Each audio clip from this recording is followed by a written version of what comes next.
Broadcast is now starting. All attendees are in listen-only mode. Hello, and thank you for joining us for today's webinar. All leads are not created equal. I'm Sarah Duffy, Marketing Manager here at Barracuda MSP, and I'm happy to be moderating today's session. Today, I am joined by Carrie Simpson, CEO of Managed Sales Pros.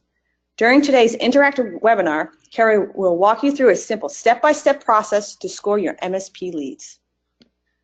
Before we get started, let's do some brief housekeeping. During the webinar, if you have any questions, feel free to share them using the questions or chat panel to the right of the GoToWebinar screen. At the conclusion of the webinar, you will be prompted to complete a brief survey. Please take a moment to tell us what you think so that we can continuously improve the content and quality of our online events. Now, without further ado, I'd like to hand it over to Carrie to begin today's presentation. Take it away, Carrie. Thanks, Sarah, and thanks for inviting me back. It's always a pleasure. So today we're going to talk about how to effectively score leads for your MSP. And I think if you're going to talk about how to score leads, you have to first talk about why lead scoring is important. Why should you even try doing that? Any sort of change to your sales process is going to be a little bit disruptive. So there has to be a valid reason before you go in and start making changes.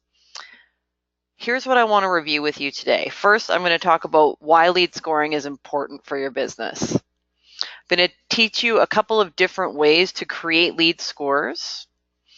I'm going to teach you how to adapt your sales process easily to accommodate lead scoring. I'm going to talk about how you apply lead scoring in your day-to-day prospecting activities. We're going to talk about a few things that you'll want to keep in mind while you're creating a lead management process. And then we're going to spend a little bit of time talking about automation, where it's appropriate, and how you should be using it when it comes to outbound lead scoring. So one of the other things that's important to remember is that we are a telemarketing agency. So there are lots and lots of different meanings or definitions for different terminology. So the way I'm talking about lead scoring today is how it applies to outbound telemarketing process. I'm not really going to touch on any sort of email scoring. So you might have multiple ways of scoring information within your business. And sometimes it'll all dovetail together and sometimes it won't.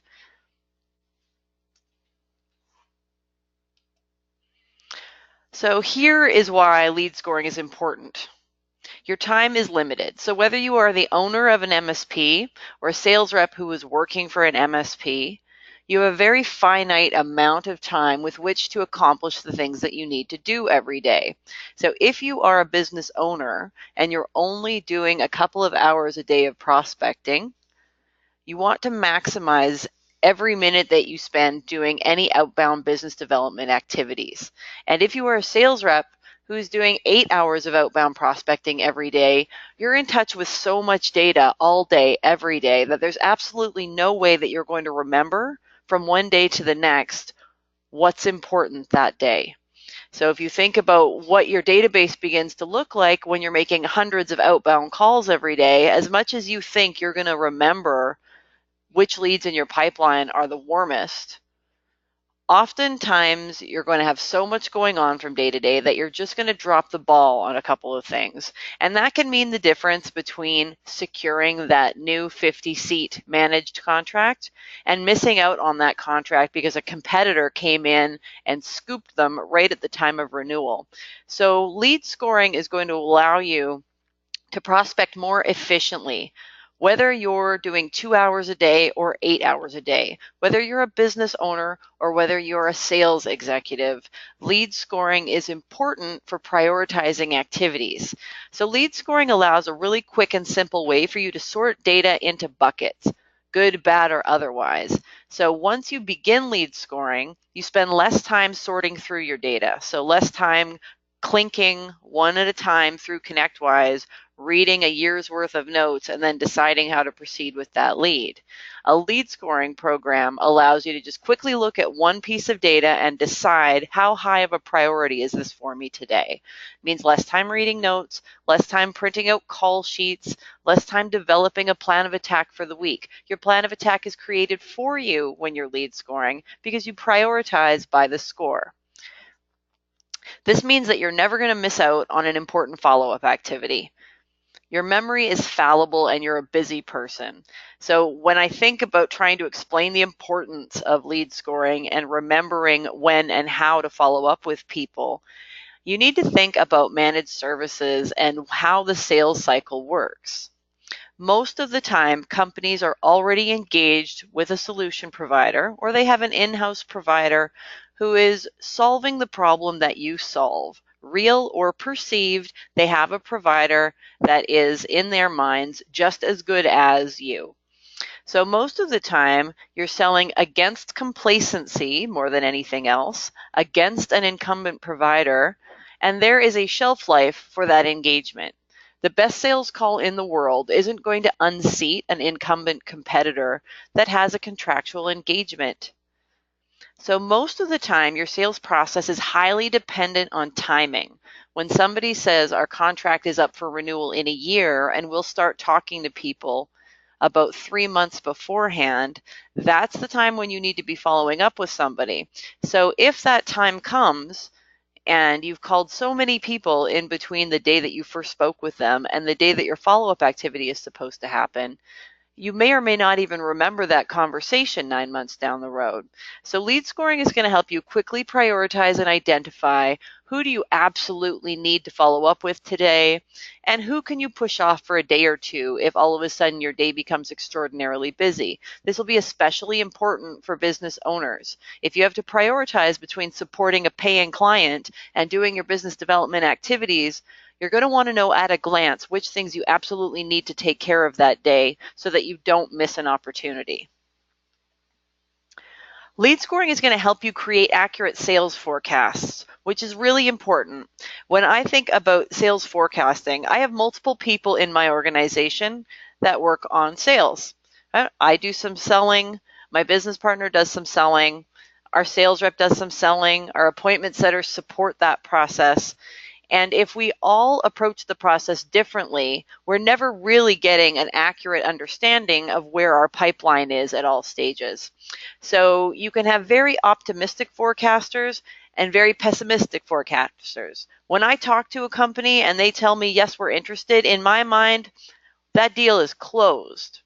So when I'm forecasting, I'm aggressively leaning towards, I think this is going to happen. Whereas when Tracy is forecasting, she doesn't believe it's going to happen until the retainer hits our bank account. So between the two of us, it might level out a little bit. But when you start expanding on that, multiple sales reps, some lead generators, a whole team of people who are invested in the sales process, if they're not all scoring their leads exactly the same, you're not going to ever have a real snapshot of what's going on in your business in the next quarter or in the next year. So when you're creating a lead score, you want to focus on facts, not feelings. So a fact would be an activity, something that's actually happening. And it doesn't allow room for people to optimistically or pessimistically forecast based on what they think may or may not happen. Your lead score feeds into your sales funnel, and your sales funnel needs to be full of accurate information, not feelings. And it's really easy to get caught up in emotional forecasting. You talk to somebody, the call is fantastic, you say all the right things, they say all the right things, but you really can't add them to your sales pipeline if, for example, they're 2 years away from a contract renewal. So there's a lot of things that affect your prospecting pipeline. And when you sit down and start looking at your numbers from a sales perspective, when you're looking at a sales pipeline, there's a lot of factors that you're going to want to consider. And if you want to do it quickly on a day-to-day basis, if you've got a team of people that are reporting to you and you want to know how effective they are, one of the most effective ways to look at your pipeline is simply by pulling lead scores. So instead of having to item by item review notes and activities and things that sales reps may or may not be doing effectively, you can immediately hone in on where everything is just based on one number, a lead score. If you're not currently scoring your leads, or perhaps you're scoring your leads right now and it seems like an overwhelming process, there's ways to create a much simpler approach to lead scoring. So your lead scoring doesn't have to be complicated. It doesn't have to use a lot of customization. You don't have to bring in a programmer. You don't have to buy a new CRM or a PSA to take advantage of lead scoring. One of the things I suggest when people are starting to create their lead scoring programs is to bring everybody in to plan with them and not around them. It's a whole lot easier to instigate a change in your sales process if everybody helped create that process, as opposed to you as the business owner, for example, creating a process and then rolling it out and hoping that people are compliant. I mean, my argument towards that is like, well, they're going to comply or they're going to be job hunting. But you don't want people resentfully entering information and thinking about where they may like to go next for employment. Bringing people in and helping them create your sales lead score is going to help you enforce the importance of it, and it's going to get buy-in from people before you even make the change. So if they've helped create it, the odds on them acting accordingly are significantly higher. One of the best ways to start creating lead scores is to start talking to your peers. What's working for other people? If you're not already engaged in a peer group, if you're not attending events and trade shows and talking to other people and learning about what they're doing to be more effective and more efficient, this is a perfect time to start. Look at the people who are already successful in your industry. I mean, you may not be able to call your competitors and ask them how they're so successful, but you can interact with other people at events. Find mentors, find peers, find people who are prepared to share information with you, and ask them what they're doing.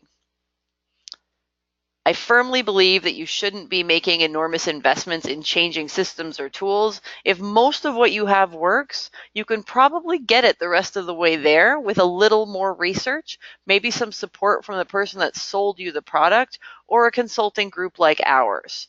So instead of going out and buying a whole new system, take advantage of the things that you've already purchased. If you're using ConnectWise, or if you're using Autotask, if you're using Salesforce, whatever it is that you've made an investment in, you're probably not using 100% of that system right now. There's no need to change it. You just need to make it work better for you. You're going to base those lead scores on activities completed or information learned. So there's a lot of different ways to create lead scoring.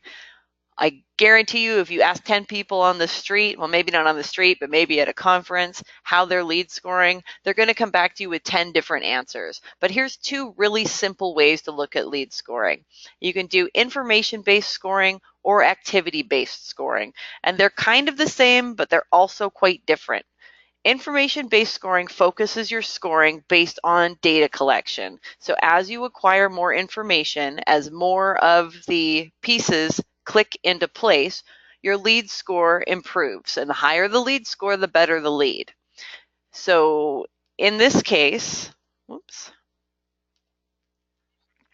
for example, an information scoring system on a 0 to 6 scale would take an unknown lead. So here's a list that we've purchased. It's ice cold. We don't know anything about anybody on the list.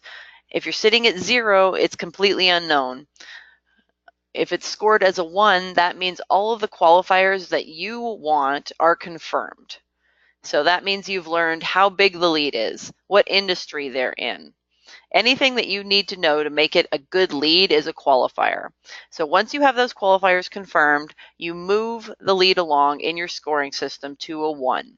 And everybody in your company should know what that 1 means. So instead of having to read a detailed note about how somebody called so-and-so and they spoke to this person and this person said that this company has 20 endpoints and they have 1 server and they are you've got your qualifiers confirmed. It's a 1. Super simple and easy. You don't have to spend a lot of time taking notes, and you don't have to explain to anybody else in your company what that score means.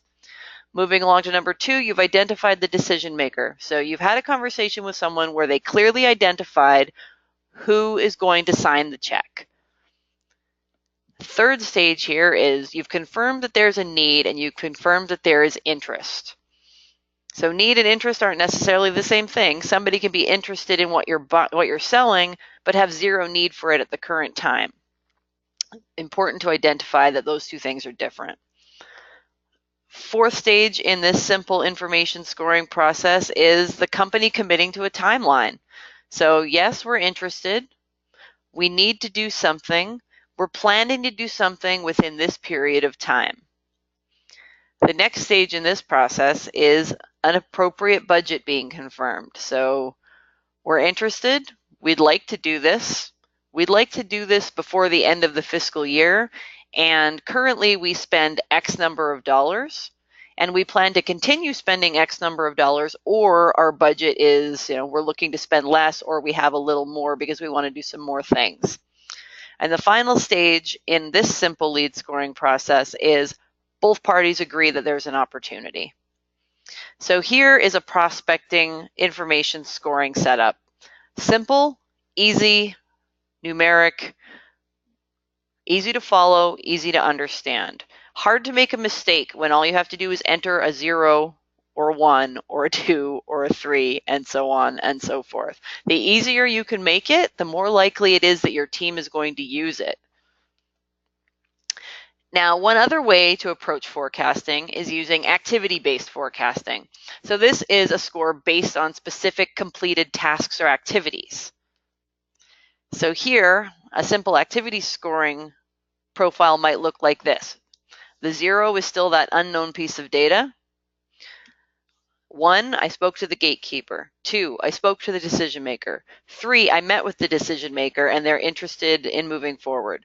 4, we've delivered a proposal. 5, they've reviewed their contract. 6, we won the deal. So both of these are very simple examples of how to create lead scores. You may want to have a 10-phase lead score. Maybe you only have 4 categories that you want to track. Either way, they should be very simple, easy to understand, and easy to implement.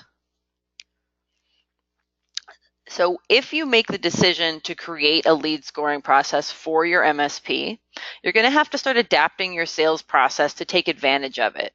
So if you're not currently scoring your leads, you're going to have to first set up a way that you can track everything effectively, because you can't bury your lead score in a note field. So the first thing you'll have to do is adjust or add user-defined fields to your CRM or your PSA. And there's different names for user-defined fields. I know HubSpot calls them something different, and Salesforce probably calls them something different. ConnectWise definitely does, but there are, the things that you use that are drop-downs right now. I think ConnectWise comes set up with a drop-down field that kind of shows you what phase the opportunity is at. Lead scoring is very similar to that. Normally you would create a drop-down or a pick list so that everything is consistent. So instead of having to, again, create a field that allows for margin of error, so people spelling things incorrectly, for example, we have user-defined fields, for example, that identify what PSA any MSP that we talk to uses.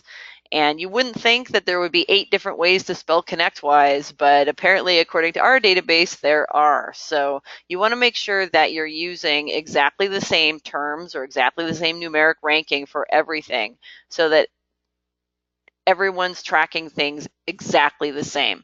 Lead scoring and sales process as a whole only works when everybody is doing the exact same thing in the exact same way.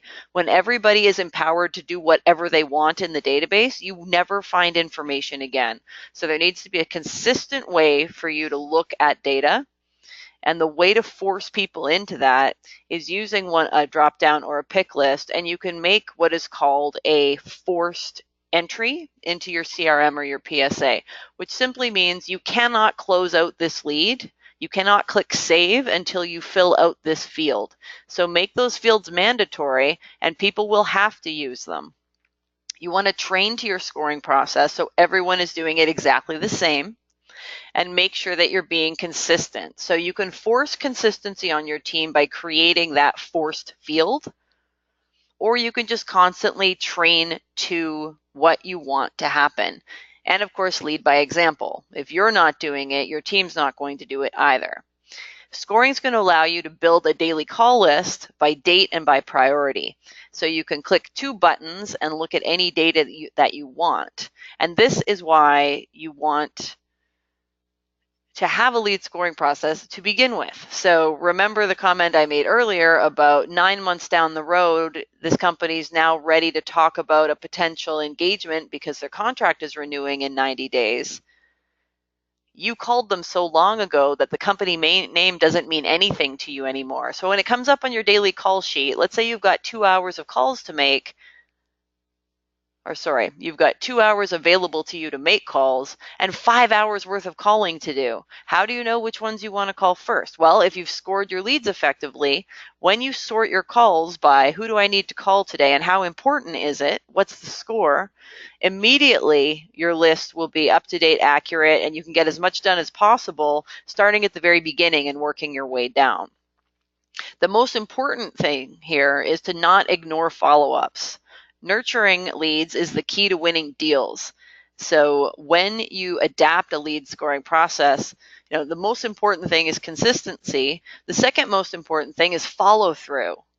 Right? You have to consistently score your leads, but then you have to make the conscious decision to not ignore your follow-up activities, even if you're having a day that's getting completely out of control. And as a small business owner myself, I live in that world with you. I would like to be doing business development every hour of every day. I would like to be growing my revenue every hour of every day. But guess what? I have clients and they need things from me. And sometimes things go a way that I'm not very happy about, and I have to stop what I'm doing and I have to go fix a problem somewhere. So in those cases, what I want to know most of all is, what can I push off until tomorrow that won't hurt my business today? Lead scoring helps me do that. Well, I have to call these 4 companies because I know that there's an imminent referral or an imminent renewal here. And I don't want one of my competitors to scoop it up.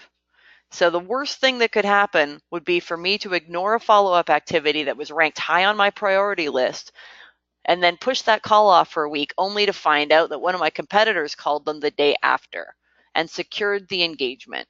So nurturing and follow-ups in a consistent way is how you win deals. You need to be at the right place at the right time all the time, and lead scoring is going to help you do that. You need to focus on creating lead scoring as part of your day-to-day process, right? So it's not as difficult as changing some of the things in your sales process, but there's still going to be some change management involved. If you've got sales reps and it's the wild, wild west in your office right now, and they don't actually have to do anything other than close deals, if you've allowed your superstars to slide and not show their work, trying to create an environment where all of a sudden everybody has to document all day, every day, becomes a little bit challenging. So lead scoring is a nice way to segue into a much more complex, data-driven environment. But you're not going to take a sales rep or a business owner who's used to just going in for the win and ignoring showing their work. You're not going to get them to change overnight. So just creating one extra step right now is an easy thing to manage and change. So instead of saying, we do this like this now, and you have to do 17 extra steps, which you're going to get pushback on, you can add in new steps to your sales process one at a time, wait for them to be adopted. Again, get the buy-in from your team before you make the change, help them create the lead scoring process along with you. Now you've created one extra step for them, just one extra step, and that is not an overwhelming thing for a team. Make sure that the layout in your CRM or your PSA is conducive to that one-click score. So create that custom defined field in that drop-down. They click the button and they're finished. It's going to help them more than they know at the beginning of the process. If you consistently score your leads over the course of a year, you're going to have a really robust database that tells you what's going to happen in your sales pipeline for the next quarter, the next 4 quarters, the next 8 quarters. Right? Everything will have a ranking, and that'll allow you to see very quickly where the holes in your sales process are. If you don't have the ability to create a custom user-defined field, and if you're a sales rep here today, you probably don't have access to the administrative rights that you require to go in and create user-defined fields. You're going to have to go and talk to somebody who's going to have to talk to whoever administers your CRM, and they're going to have to create the defined field for you. But one of the things that we found working in ConnectWise, for example, is in the notes section where there's a subject before you enter any information into a note. If you use that subject header appropriately, you could score your leads right in the note subject header. So as long as everyone's doing that consistently, that's a little workaround cheat for using a system where you can't actually actively add a user defined field.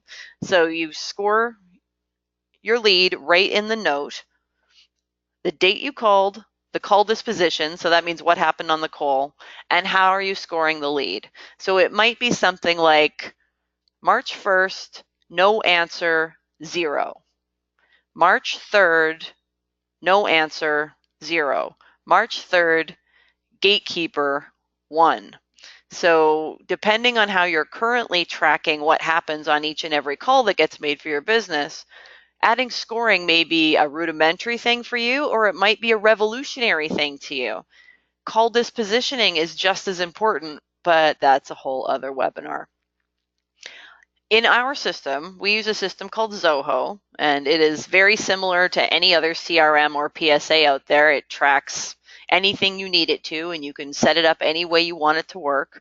In our system, I can just type in a note looking for anything. So if I wanted to find anything that was called on March 3rd that had a score of 0, I could search for that data. It's not as convenient as having it at your fingertips and being able to report on it, but you have to do the best you have with what you have already. So instead of putting off creating a lead scoring system until you have a perfect process or a perfect system, I'm going to spoil this for you. There is no perfect process and there is no perfect system. There are just systems that get better. Without adding in user-defined fields, your reporting is going to be challenging, but not impossible. There are lots of little workarounds, and you can look for one that works best for you. And if you're having trouble figuring out how you're going to add lead scoring to a system that you don't seem to be able to adapt very much, give me a call. I am happy to work on that with you. Oops. So important things to remember as you're creating your process for lead scoring is that one size does not fit all. Like just because it works for me doesn't mean it's going to work for you. Just because it works for your peers doesn't mean it's going to work for you. You have your own approach to selling, and there are as many sales processes out there as there are companies. So the goal is to find something that's going to make sense to you. If what I've said to you today sounds ridiculous and it's not something that you'd ever want to use, well, you know what? That's fine. Find something else that works for you, but you need to find a system and a process that's going to work for you, because without a system, without process, you cannot scale your business. The only thing in a business that you can't scale, in my experience, is exceptions. So if everybody's running around willy-nilly doing whatever they want in your database, you're never going to be able to improve what you're doing. You can't find the things that you need to measure. And if you can't measure it, you can't help it get better. So first and foremost, find something that's going to work for the process that you've already developed. You don't have to go in and reinvent the wheel. You just have to improve the wheel that you're using right now. And buy-in is important. It's only going to work if everybody on your team adopts it. And yes, you can be a dictator and go in and say, everybody do this, do it like this, do it today, do it now.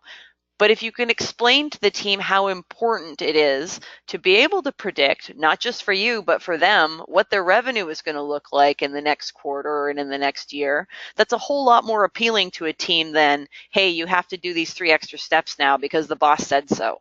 No, here's why you want to do those extra 3 steps. It's going to be more revenue for you in the long term, higher commission checks, better bonuses. It's going to help us staff effectively, because if we're looking at our lead score and I see that next quarter we've got a whole bunch of 5s that are showing up, I know that I'm going to have to start thinking about staffing up for that quarter, because if we close all 10 of those fives, they're only one stage away from being closed. If we get them all closed in that month, we're going to be shorthanded. We're not going to be able to support that business. So simple lead scoring allows you to get a quick snapshot of where your business is from a sales perspective, and it helps you predict problems before they occur. And that should help you get buy-in from anybody on the team, whether they're working in a technical role and they're going to want to know if they're going to get swamped with onboards in March, or if they're working in a sales role and they're going to want to know, hey, maybe I get to buy that cottage I want next year because my Q4 is going to be amazing. Automation is kind of a touchy subject when it comes to lead scoring. If you're already using a marketing platform of any kind, and that includes any of the built to suit MSP marketing platforms out there, they already have a lead scoring system built into them. And we can argue forever about whether or not I like them or I don't like them. They exist and people are using them. So very similarly to lead scoring for email marketing, you can trigger events based on lead scores for your outbound prospecting as well. So if you've already got a really complicated automation process that has scoring built into it, simple lead scoring might not be appropriate for you. You don't want to have multiple ways of scoring your data. So if you already have a lead scoring system in place that came with your marketing platform, you might want to consider how you can duplicate what you're using there in your sales process here, instead of trying to figure out what the difference between a score on your email platform and a score in your sales system looks like. Try not to serve two masters. You really just want one way of looking at your data. So if you're already committed to using a different scoring system from another tool, you may want to think about how you can replicate that for your sales process. If you're using a marketing automation platform, you may want to dive deeper into how you can dovetail your scoring process. So if your marketing platform is already feeding into your CRM or your PSA, there's going to be a way for you to start managing all of your data consistently in one place, instead of creating silos where your telemarketing data lives here and is scored like this, and your email marketing data is scored here and looks like this. You really want to focus on, how do I create a sales process that is seamless, where everything means the same thing to everyone. So having a 3-digit score for an email lead and a 1-digit score for a prospecting lead probably won't work very well for you long term. Something I like to remind people of, especially if they're highly committed to an automation process, is when you're prospecting, you don't want to lose track of personalization if you're relying on automation. So if you're using trigger events to set off marketing sequences or marketing cadences that involve different touches, so when this happens, we send an email, and then we send another email, and then we call if they open the email, and if they say this, we do that. So if you've got a lot of complex automation built into your system already, simple lead scoring, again, may not be something that's going to work effectively for you. But if you're a business that's just starting out on the journey of lead scoring, as simple as you can get it is going to work best for you until you figure out how to manage and measure data using a scoring system. And then you may want to move on to lead scoring 102. This is very basic. We've never tried this before. We want to figure it out in a way that doesn't add unnecessary complexity to our sales process. What I want to do is create something that's so simple and easy to learn that I can have a caller come in and understand how we do everything quickly and simply. That is all the content I have prepared for you today. If anyone has questions, I'd be delighted to answer them. Great, thanks, Gary. If anyone has any questions, you can submit your questions in the questions panel to the right of the GoToWebinar screen. And we'll give everyone, about 5 or 10 minutes here to submit your questions, and we can answer your questions. I just want to mention that if anyone is wondering how they can get this set up, Managed Sales Pros can help you. We are more than happy to come in, assess how your sales process is working for you right now, help you build something quickly and simply that's going to work for you. And we're also happy to just take it completely off your plate for you and do your prospecting.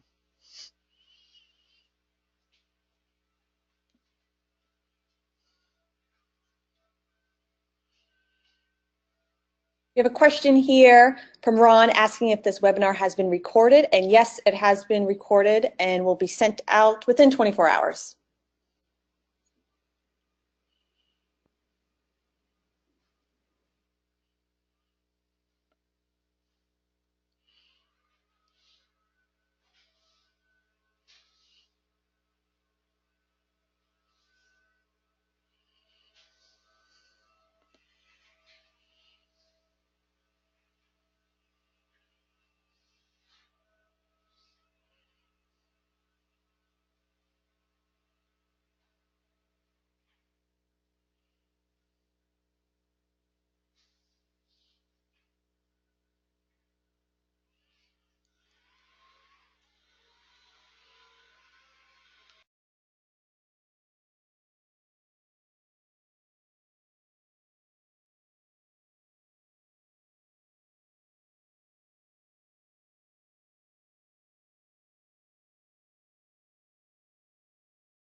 Carrie, I think that's it. No questions today.